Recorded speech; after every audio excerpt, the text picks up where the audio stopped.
بالله من الشيطان الرجيم بسم الله الرحمن الرحيم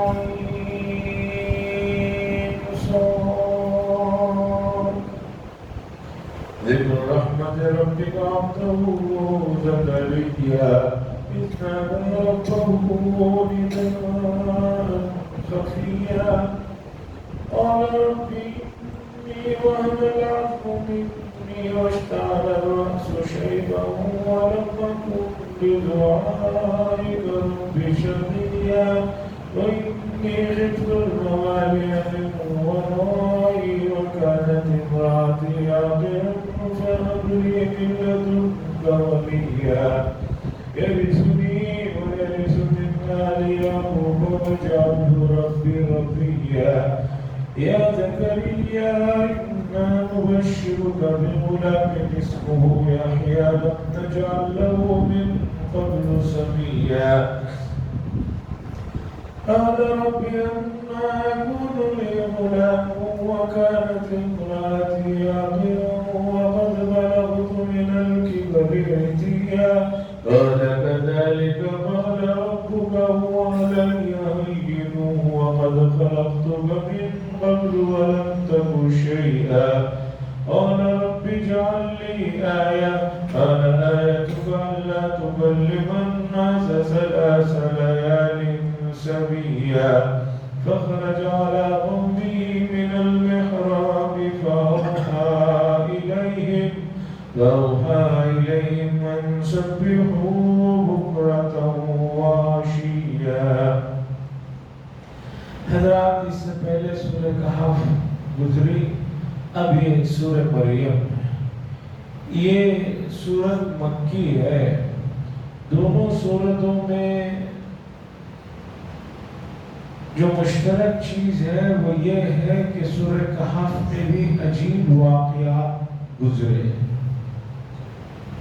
7 نوجوانوں کا واقعہ ہو، موسیٰ اور خضر علیہ السلام کا واقعہ ہو، یا ذوالقرنین کا واقعہ ہو، یہ عجیب واقعات گزرے. اس صورت میں بھی 2 عجیب واقعات کا تذکرہ ہے. ایک حضرت زکریا علیہ السلام کو فرزند سے نوازا جانا عمر کے اس حصے میں جس حصے میں کسی کو اولاد نہیں ہوتی، اور دوسرے حضرت مریم علیہ السلام کا تذکرہ ہے کہ اللہ تعالیٰ نے انہیں بیٹا عطا فرمایا. اور یہ خاص انداز رہا کہ جبریل علیہ السلام نے آ کر پھونکا تھا. اس کے بعد ان کو حضرت عیسیٰ علیہ السلام پیدا ہوئے. تو دونوں صورتوں میں یہ چیز مشترک ہے، کامن ہے. اس میں بھی عجیب واقعات رہے، اس میں بھی 2 عجیب واقعے. یہ صورت مکی ہے. مکے میں عیسائی تو نہیں رہتے تھے، مشرک تھے، کفار تھے. لیکن مکے کے لوگ رسول اللہ صلی اللہ علیہ وسلم کو جھوٹا ثابت کرنے کے لیے جن لوگوں سے مدد طلب کرتے تھے اس میں نصارہ بھی تھے، عیسائی بھی تھے. تو اللہ تعالیٰ نے اس میں حضرت عیسیٰ علیہ السلام کی پیدائش سے متعلق بڑی تفصیل سے ذکر فرمایا. اور یہ وہ موقع تھا جب مکے میں بہت زیادہ مسلمانوں کو ستایا جا رہا تھا.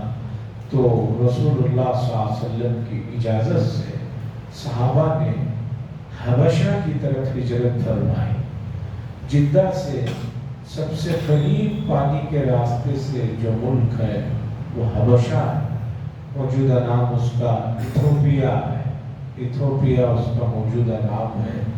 تو وہاں ہجرت فرمائی. وہاں کا جو بادشاہ تھا وہ عیسائی تھا، نصارہ میں سے تھا. اور پیچھے سے مکے کے لوگ پہنچے تھے وہاں پر. تو حضور صلی اللہ علیہ وسلم کے چچا دار بھائی حضرت جعفر رضی اللہ تعالیٰ عنہ نے عیسیٰ علیہ السلام کے سلسلے میں اس میں جو آگے تذکرہ ہے اسے پڑھ کر سنایا تو اس بادشاہ کی آنکھیں کھل گئی، رونے لگا اور کہا کہ بالکل جو بات عیسیٰ علیہ السلام کے سلسلے میں برحق ہے اس سے زیادہ سچی بات نہیں ہو سکتی۔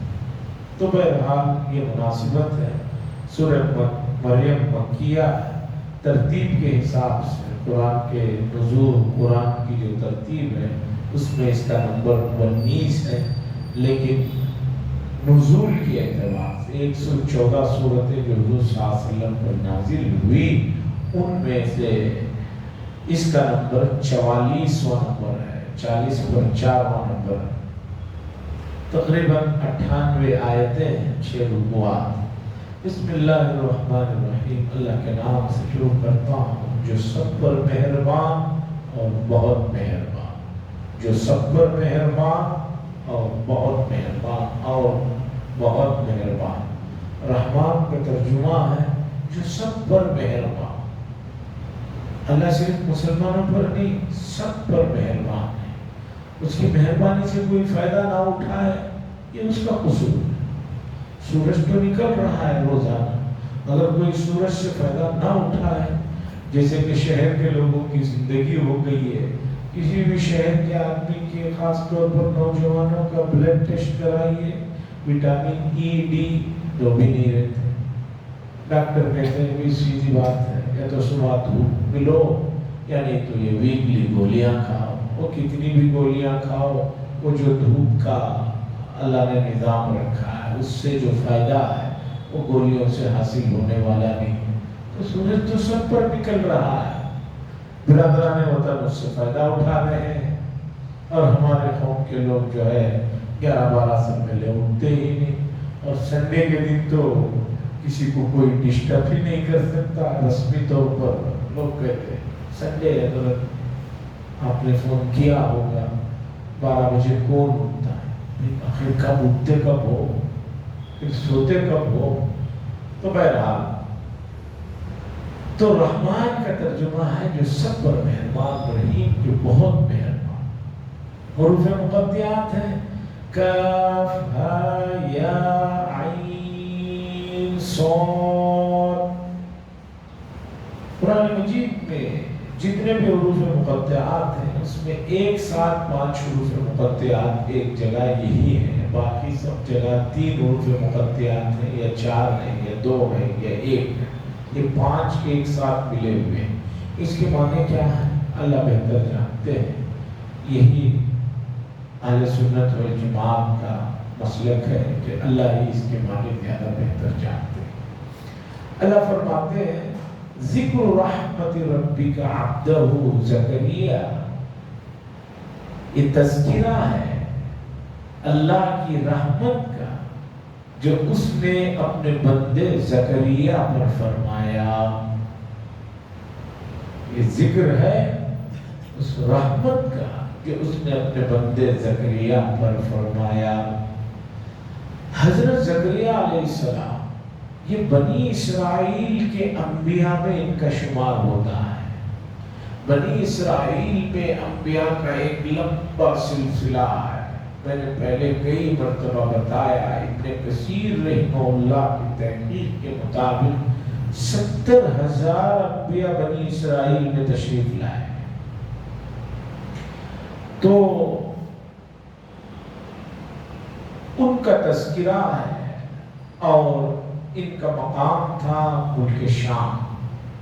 ملک شام یعنی شام سے مراد وہ پورا حصہ جس میں فلسطین بھی ہے، وہاں رہتے تھے۔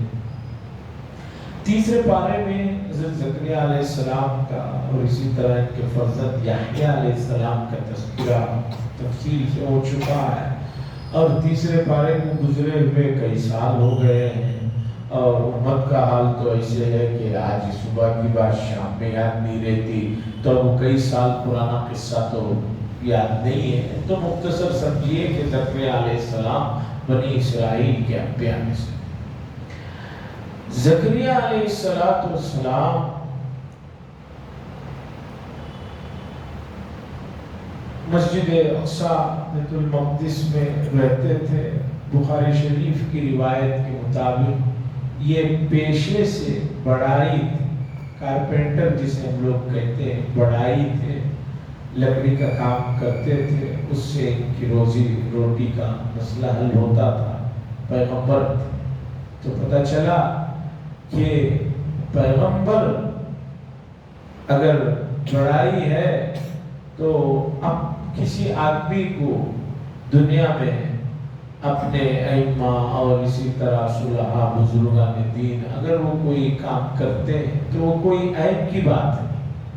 داؤد علیہ السلام جنگی لباس بناتے تھے، قرآن نے ذکر کیا، تو یہ کوئی تعجب کی عیب کی بات نہیں۔ حضرت زکریا علیہ السلام کو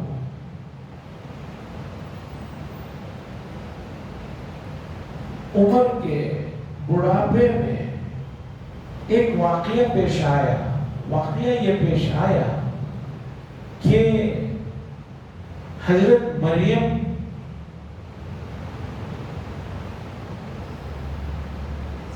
ان کی پرورش حضرت زکریا علیہ السلام کی ذمہ میں تھی۔ تو یہ مرتبہ حضرت زکریا علیہ السلام نے دیکھا کہ بے موسم کے پھل حضرت مریم کے پاس رکھے ہوئے ہیں۔ انہوں نے پوچھا کہ بھئی یہ پھل بے موسم کے، اب تو دنیا میں کوئی، ہمارے یہاں کوئی بھی پھل کسی بھی وقت میں مل سکتا ہے، اب موسم کا کوئی تعلق ہی نہیں ہے۔ پہلے ایک موسم ہوتا تھا، اس میں وہ پھل وہ علاقے میں ملتے تھے، باہر سے اس طرح کا ٹرانسپورٹنگ کا مسئلہ نہیں۔ تو انہوں نے پوچھا کہ یہ پھل تمہارے پاس کیسے؟ تو حضرت مریم نے کہا کہ اللہ کی طرف سے آئے ہیں۔ تو حضرت زکریا علیہ السلام کو خیال آیا کہ جو رب بے موسم پھل دے سکتا ہے اس ذات سے ہمیں پوچھنا چاہیے۔ اور ادھر حضرت زکریا علیہ السلام کی عمر جو بہت ہو رہی تھی، بوڑھے ہو رہے تھے، تو ان کے اپنے جو چچا زاد تایا زاد جو لڑکے تھے وہ اس قابل نہیں تھے کہ حضرت زکریا علیہ السلام کے بعد بنی اسرائیل کی دینی قیادت کریں، دینی رہنمائی کریں۔ ایک تو یہ خیال ستا رہا تھا کہ بھی میرے بعد قوم کی اصلاح کا کام کیسے ہوگا۔ دوسرے ادھر یہ واقعہ دیکھا تو ان کے بھی دل میں خیال آیا کہ کیوں نہ اللہ سے ایک لڑکی کی گزارش، ایک وارث کی گزارش کی جائے۔ تو حضرت زکریا علیہ السلام نے ایک وارث کا ذکر کیا۔ قرآن کہتا ہے اذ نادى ربه نداء خفیا، وہ وقت کہ جب انہوں نے پکارا اپنے رب کو آہستہ آہستہ، نداء خفیا۔ حضرت زکریا علیہ السلام نے اللہ سے جو دعا فرمائی وہ آہستہ دعا فرمائی۔ آہستہ دعا کرنے میں دو چیزیں بڑی یہ، پہلے اس میں ریاکاری نہیں ہوتی۔ ایک آدمی آہستہ دعا مانگ رہا ہے تو وہ دعا اس کے اور اللہ کے درمیان میں ہے، اس میں ریا کا کوئی شبہ نہیں ہے۔ دوسرے اللہ تعالیٰ کو آہستہ سے یاد کرنا یہ پسندیدہ ہے۔ قرآن میں اور بھی جگہ یہ بات آئی ہے۔ تو انہوں نے آہستہ سے دعا کی۔ کیسے دعا مانگی؟ قرآن نے ان کی دعا کو سکھایا، بتایا۔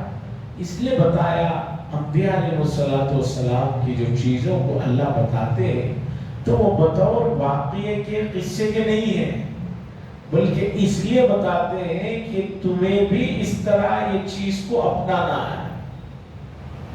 میرے استاد محترم نے بتایا کہ کوئی بھی خبر انبیاء علیہ السلام سے متعلق جو ہوتی ہے وہ برائے خبر نہیں ہوتی ہے، بلکہ اس میں کوئی امر ہوتا ہے، کوئی حکم ہوتا ہے، کسی چیز سے رکنا ہوتا ہے۔ یہی اصل خبر کا مقصد ہوتا ہے۔ مثال کے طور پر آپ اپنے بچے سے کہتے ہیں کہ دیکھو پڑوسی کے بچے نے 100 نمبر لے کر آیا، تو کیا اس کا مطلب صرف آپ اسے انفارم کر رہے ہیں یا آپ اسے حکم دے رہے ہیں کہ بھی تم بھی محنت کرو، اس طرح 100 نمبر لے کر آؤ؟ پڑوسی کا بچہ بڑا ہی چست ہے، ایکٹیو ہے، آپ اگر کہتے ہیں تو کیا مطلب ہوتا ہے؟ اس کی انفارمیشن دے رہے ہیں، یا آپ اپنے بچے کو کہہ رہے ہیں کہ تم بھی اس طرح بنو؟ اسی طرح اللہ نے انبیاء علیہ السلام سے متعلق جن باتوں کی ہمیں خبر دی، وہ صرف انفارمیشن دینے کے لیے نہیں، بلکہ ہمیں بھی ان چیزوں کو اپنانے کا اس کے اندر ایک حکم ہے۔ فرماتے ہیں حضرت زکریا علیہ السلام کی دعا کو اللہ نے سنایا، قال رب انی وہن العظم، حضرت زکریا علیہ السلام نے کہا اے میرے پروردگار، میری ہڈیاں بالکل چور چور ہو چکی ہیں، کمزور پڑ چکی ہیں۔ وہن العظم، بڑھاپے میں آدمی کی ہڈیاں کمزور پڑ گیا، اور انسان کے جسم میں ہڈیوں کا بڑا رول ہے۔ ہڈیاں بتا کر یہ جسم میرا کمزور ہو چکا ہے۔ واشتعل الرأس شیبا، اور میرے سر پر بڑھاپے نے جو ہے وہ پھیل گیا ہے، یعنی بال پورے سفید ہو گئے ہیں، بڑھاپا جو ہے مشتعل ہو چکا ہے، سر پہ پھیل چکا ہے۔ آگے اللہ فرماتے ہیں حضرت زکریا علیہ السلام نے کہا وَلَمْ أَكُنْ بِدُعَائِكَ رَبِّ شَقِيًّا، اور میرے پروردگار آج تک میں نے آپ سے کوئی دعا مانگی ہو اس میں کبھی نامراد نہیں ہوا، یعنی جو بھی میں نے مانگا آپ نے مجھے دیا۔ حدیث میں بھی ہے آدمی اللہ سے یہ کہے کہ اللہ جو بھی دیا آپ نے دیا ہے اور آپ نے کبھی مجھے مایوس نہیں کیا، یہ بھی ایک درخواست ہے، قبول فرما لیجیے۔ جیسے کہ حضرت زکریا علیہ السلام نے کہا وَلَمْ أَكُنْ بِدُعَائِكَ رَبِّ شَقِيًّا، اور اے اللہ میں کبھی بھی آپ سے مانگ کر نامراد نہیں ہوا ہوں، جو مانگا ہوں وہ ملا۔ آپ کا بچہ آ کر آپ سے یہ کہے کہ ابا آپ نے مجھے وہ بھی دلایا، یہ بھی دلایا، یہ بھی دلا دیجئے، آپ نہیں بھی دلانے والے ہوں تو دیکھتے ہیں کہ بچہ احسان مانگ رہا ہے، دلا دیتے ہیں۔ اور آ کر آپ کا بچہ آپ سے کہے کہ ابا میں نے وہ کہا تھا وہ بھی آپ نے نہیں کیا، یہ کہا تھا یہ بھی نہیں کہا، وہ کہا تھا یہ بھی نہیں کیا، تو کہتے ہیں ٹھیک ہے یہ بھی نہیں کر رہا ہوں، نکل رہا ہوں۔ حضرات یہ جو مانگنے کا اللہ سے سلیقہ ہے، قرآن و حدیث میں مختلف جگہ انبیاء کی دعاؤں کو جو ذکر کیا ہے، آپ ذرا اس پر توجہ دیجئے، خاص طور پر رسول اللہ صلی اللہ علیہ وسلم کی جو دعائیں ہیں حدیث میں آئی ہے اس پر توجہ دیجئے۔ آپ حضور صلی اللہ علیہ وسلم کی دعاؤں میں ہے، اللہ کے نبی ہمیشہ کہتے تھے اللہم انی اسألک حبک وحب من یحبک، اللہ میں آپ سے آپ کی محبت کا سوال کرتا اور ایسی چیزوں کا سوال کرتا ہوں جو چیزیں آپ کو مجھے قریب کر۔ تو دعائیں مانگنے کا جو سلیقہ ہے، جو دعائیں ہیں بھری پڑی ہوئی حدیث کی کتابوں میں، اگر ایک جگہ دیکھنا چاہتے ہیں تو الحزب الاعظم میں دیکھ لیجیے۔ اس کے بعد حضرت زکریا علیہ السلام نے کہا انی خفت الموالی، اور اللہ مجھے خوف ہے اپنے چچا زاد بھائیوں۔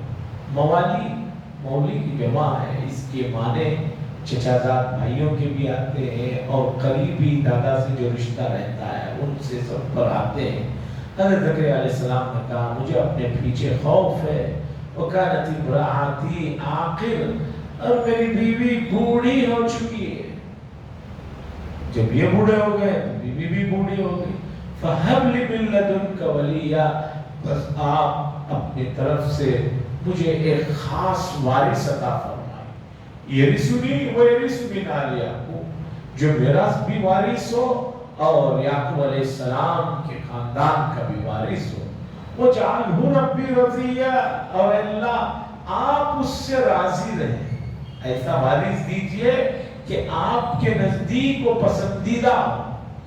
وراثت کا لفظ یہاں پر آیا ہے، ہمارے یہاں وراثت کا لفظ بولتے ہی فوراً بینک بیلنس، زمینیں اور بھی جو جو چیزیں ہیں اس کی طرف جاتا ہے۔ انبیاء علیہ السلام کی جو وراثت ہے وہ علمی ہوتی ہے، وہ مالی وراثت نہیں ہوتی۔ حضور صلی اللہ علیہ وسلم نے فرمایا ہم انبیاء کا جو معاشرہ ہے یہ نہیں چھوڑتے درہم و دینار، اے علم کو چھوڑتے ہیں۔ جو آدمی علم کو لیتا ہے وہ نبی کا وارث ہوتا ہے۔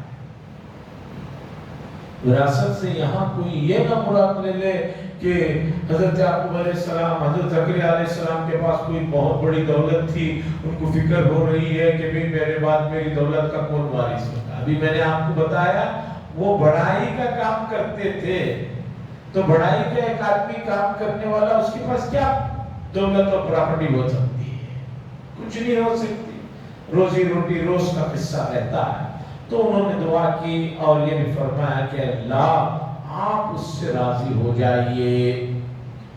اب اللہ تبارک و تعالیٰ نے حضرت زکریا علیہ السلام کی دعا کو قبول فرمایا اور آواز دی، چاہے ندا ہو، چاہے فرشتے کے ذریعے سے ہو، یا زکریا اے زکریا انا نبشرک بغلام، ہم آپ کو ایک لڑکے کی خوشخبری دے رہے ہیں، اور سنیے ہم نے اس کا نام یحییٰ تجویز کیا ہے۔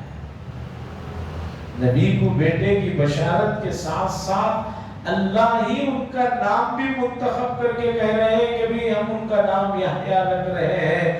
وَلَمْ نَجْعَلْ لَهُ مِن قَبْلُ سَمِيًّا، اس سے پہلے یہ نام نہیں پکارا گیا ہے، اس سے پہلے یہ نام نہیں سنا گیا ہے، کسی کا نام یحییٰ اس سے پہلے نہیں ہوگا۔ یہ بڑا مبارک نام ہے۔ اس طرح کے نام ہوتے ہیں جو انبیاء کے پسندیدہ ہوتے ہیں، نہ کہ ایسے نام کے جس کے کوئی معنی ہی نہیں، جس کے کوئی مطلب ہی نہیں، لوگ نام رکھ رہے ہیں، کس نے رکھا معلوم نہیں، پھر کیسے معلوم ہوا؟ گوگل سے معلوم ہوا۔ اور اس وقت اللہ معاف کرے، ہمارے پڑوسی ملک کے سیریلیں جس میں شیعیت کی طرف سے سب کچھ رہتا ہے، پورے آدھے سے زیادہ نام شیعہ والے اور عیسائی والے، یہودی والے، 25 انبیاء کے نام ہیں اور اللہ کے 99 صفاتی نام ہیں، مشہور صحابہ کے نام ہیں، وہ ناموں کو رکھو۔ لوگ کہتے ہیں نہیں ذرا عجیب چاہیے، عجیب چاہیے، تو میں سوال میرے ذہن میں آتا ہے، میرے استاد نے پوچھا کوئی آدمی یہ کیوں نہیں کہتا بھائی سب لوگ تو پینٹ پہن ہی رہے ایک ہی ڈیزائن کی، میں کیوں ایسی پہنوں، آپ کچھ اس سے ہٹ کے پہنتے، سب ایک ہی ڈیزائن کا پہن رہے ہیں، وہاں کیوں الگ کا مسئلہ نہیں ہے؟ ندوے کے ابھی قریب میں ناظم صاحب گزرے، حضرت مولانا سید رابع صاحب، سید محمد رابع صاحب، جانتے ہیں رابع نمبر 4 کو کہتے ہیں، 4 ثالث 3 ثانی 2 واحد 1۔ حضرت مولانا سید محمد رابع صاحب کے والد 6 لڑکے تھے، یعنی رابع صاحب کے اور 5 بھائی تھے، اور ان کے والد نے تمام بچوں کے نام محمد رکھا۔ اب تک پتا کیسا چلے گا بھی کون سا بیٹا ہے؟ تو آگے انہوں نے نمبر لگا کہ محمد اول، محمد ثانی، محمد ثالث، محمد رابع، محمد خامس۔ بخاری شریف میں ایسی روایتیں ملتے ہیں جس میں راوی کا نام محمد، ان کے باپ کا نام بھی محمد ابن محمد۔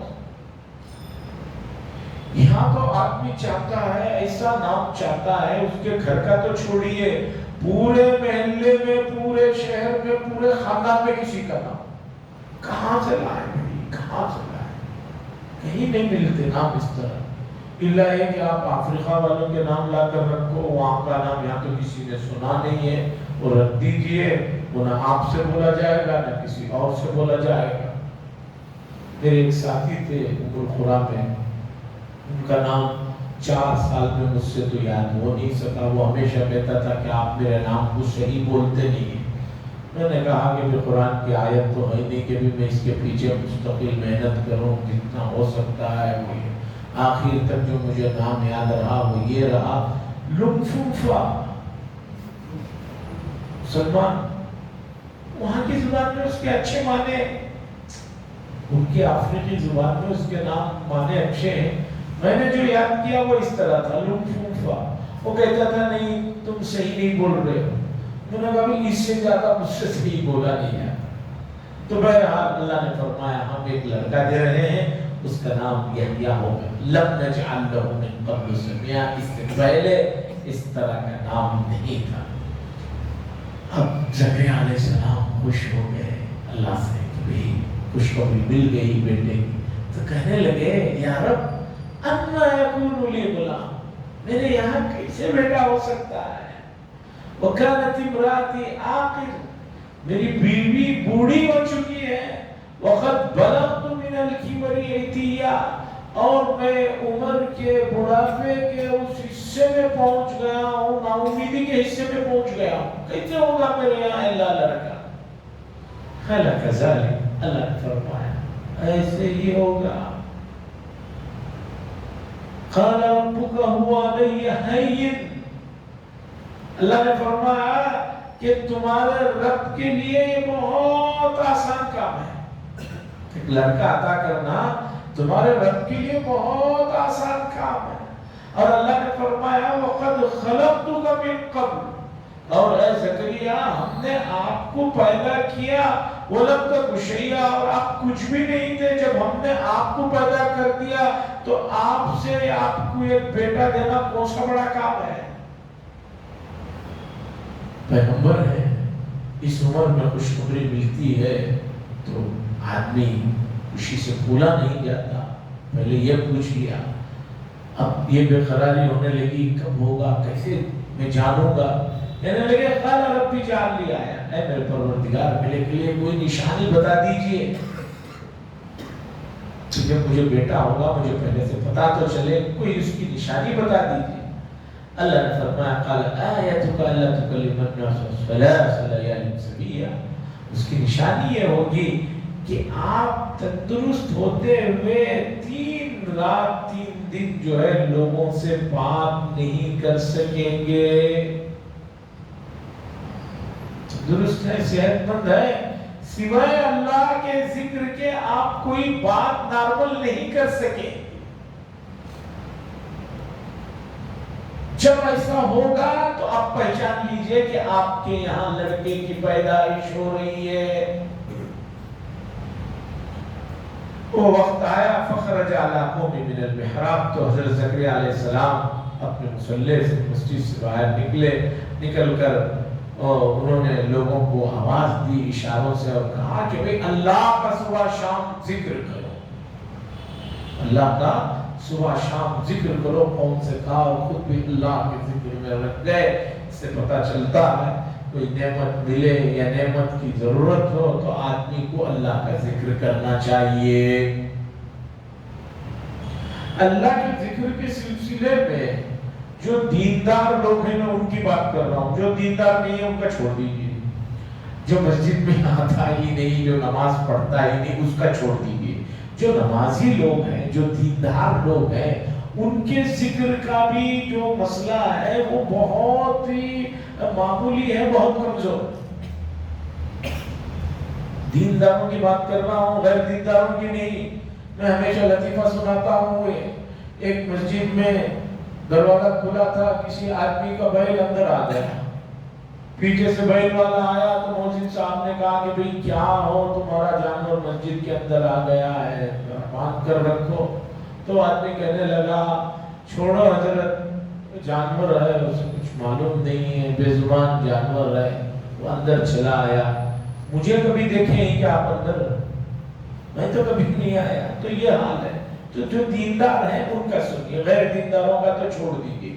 دینداروں کا عالم یہ ہے کہ دیندار لوگ بھی ذکر مشکل سے عصر کے بعد 33 مرتبہ ذکر کر لیتے ہیں اور فجر کے بعد کر لیتے ہیں، اور اس کے بعد سوتے وقت میں امید رکھتا ہوں کہ تب بھی 33 مرتبہ کر لیتے ہوں گے. اور آدمی سوچ رہا ہے کہ میں بھی بڑا ذکر کر رہا ہوں. اور اب تو فجر کے بعد عصر کے بعد سلام پھیرنے کی دیری ہے، لوگ نکلتے رہتے ہیں. ابھی چند دن پہلے ایک صاحب نے مجھ سے کہا کہ نماز کے بعد دعا کی تو ضرورت نہیں ہے، اس لیے میں اٹھ کر چلے جاتا ہوں۔ میں نے کہا ٹھیک ہے، آپ کی نظر میں دعا کی ضرورت نہیں ہے، چلیے اس بات کو مانتا ہوں، لیکن یہ تو بتائیے کہ نماز کے بعد بیٹھ کر رسول اللہ صلی اللہ علیہ وسلم جو ذکر کرتے تھے ہر فرض نماز کے بعد، جس میں کم از کم لا حول ولا قوت الا باللہ، لا حول ولا قوت الا باللہ، ولا نعبد الا ہی، لا الہ الا اللہ وحدہ لا شریک لہ، لہ الملک ولہ الحمد وہو علی کل شیء قدیر، اللہم لا مانع لما اعطیت ولا معطی لما منعت ولا راد لما قضیت ولا ينفع ذا الجد منک الجد۔ 10 مرتبہ سبحان اللہ، 10 مرتبہ الحمدللہ، 10 مرتبہ اللہ اکبر، آیت الکرسی، پھر معوذتین۔ میں نے کہا دعا مت مانگو بھی تم، کم از کم اتنا تو پڑھو۔ جمعہ کے دن بعض لوگ مسجدوں میں آتے ہیں، بالکل آخر میں آ کر ایسا مسلط رہتے ہیں، سب سے آخری صف میں کھڑنے کی کوشش کرتے ہیں۔ کیوں؟ اس لیے کہ سلام پھرتے ہی بھاگنا۔ تو دیندار لوگوں کا عالم یہ ہے کہ وہ صبح شام 2 مرتبہ 33 مرتبہ ذکر کر کے سمجھ رہے ہیں کہ اللہ کا ذکر ہم بہت کر رہے ہیں۔ یہ اللہ کا ذکر نہیں ہے، یہ بہت میں بھی نہیں آتا، بلکہ کم سے کم درجہ میں ہے۔ یہ اللہ کا ذکر اس سے بہت زیادہ ہونا چاہیے۔ حضرت شاہ ولی اللہ صاحب محدث دہلوی علیہ الرحمہ نے لکھا ہے کہ ہمارے خاندان کے گھروں میں یہ معمول تھا کہ 10,000 مرتبہ تو روزانہ کا درود شریف تھا۔ اب کسی آدمی کو کہو کہ بھئی 10,000 مرتبہ درود پڑھتے تھے تو کتنا وقت لگتا تھا، کیسا میری سمجھ میں نہیں آتا۔ یہ تو ایسے ہی ہے کہ جیسے جن لوگوں نے خط کا زمانہ دیکھا ہے، خطوط کا، ہمارے بچپن میں یہاں سے وہاں تک میسج بھیجنے کے لیے خط لکھتے تھے، 15 پیسے کا ڈالتے تھے، 40 پیسے کا انگلینڈ لیٹر ہوتا تھا، اور پتہ نہیں کیا کیا ہوتے تھے۔ اب تو وہ پتہ ہی نہیں، وہ 4 دن میں 5 دن میں پہنچتا تھا، 6 دن میں بھی پہنچتا تھا، بلکہ بعض جگہ 30 سال کے بعد پہنچا ہے کسی کا خط، ایسے بھی اخبار میں آیا تھا۔ بلکہ مشہور پہلے زمانے میں پیسے پہنچانا ہوتا تھا، منی آرڈر کرنا پڑتا تھا، مدرسوں میں پڑھتے تھے یو پی میں، یہاں سے منی آرڈر چلتا، 6 دن میں آتا، روز پوسٹ مین کو سلام کرتے، کچھ آیا کیا، کچھ آیا کیا، نہیں جی نہیں آیا، 6-7 دن میں پہنچتا تھا۔ اب اس زمانے کے آدمی کو لیجیے، اور بعض مرتبہ تو پہنچتے ہی نہیں تھے، اسی لیے ایک ڈاک والے سے پوچھا گیا جب وہ ریٹائرڈ ہو رہا تھا کہ بھئی آپ کی کوئی خواہش ہو تو بتا دو، آپ ریٹائرڈ ہو رہے ہیں۔ اس نے کہا میری خواہش یہ ہے کہ میری پنشن ڈاک کے ذریعے منی آرڈر کے ذریعے سے مت بھیجنا۔ اب سمجھیے 6 سے 7 دن میں چلتا تھا یہ سسٹم۔ اب اس زمانے کے کسی آدمی کو اب لا کر رکھ کر، جو زمانے میں انتقال ہو گیا ہے، تھوڑی دیر کر اسے لا کر رکھ کر کہو کہ بھئی آج 500,000 روپے نہیں، 50,000 روپے، 1,00,000 روپے، 2,00,000 روپے ابھی فون میں بات کرتے کرتے ہی جو ہے مائک میں ڈال کر آپ کے پیسے بھیج دیے،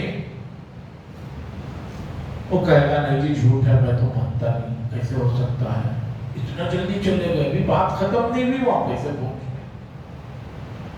یہ سب چیزیں لوگوں کو سمجھ میں آتے ہیں، لیکن اللہ کا ذکر کوئی زیادہ کرتا تھا، کوئی 20 پارے پڑھتا تھا، کوئی 10 پارے پڑھتا تھا، اور وقت میں برکت ہوتی تھی، وہ سمجھ میں نہیں آتا۔ جو ٹرینیں 48 سے 50 گھنٹے میں جاتی تھی دلی، اب بہت تیز آ گئی ہیں ٹرینیں، بہت کم وقت میں آ گئے۔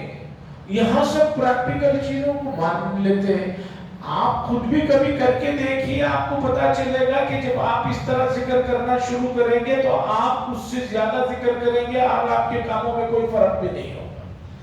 تو اللہ نے فرمایا وَقَدْ خَلَقْتُكَ مِنْ قَبْلُ وَلَمْ تَكُ شَيْئًا، ہم نے آپ کو پیدا کیا، آپ اس سے پہلے کچھ نہیں تھے۔ اس کے بعد حضرت یحییٰ علیہ السلام، زکریا علیہ السلام نکلتے ہیں اور اعلان کرتے ہیں اشارے سے کہ اللہ کا ذکر کرو یہ۔ اس کے بعد حضرت یحییٰ علیہ السلام کی پیدائش ہوتی ہے اور تھوڑا سا تذکرہ ان کا ہے۔ اس کے بعد آگے چل کر حضرت زکریا، حضرت مریم علیہ السلام کا بھی تذکرہ ہونے والا ہے، انشاءاللہ اگلی مجلس میں ہوگا۔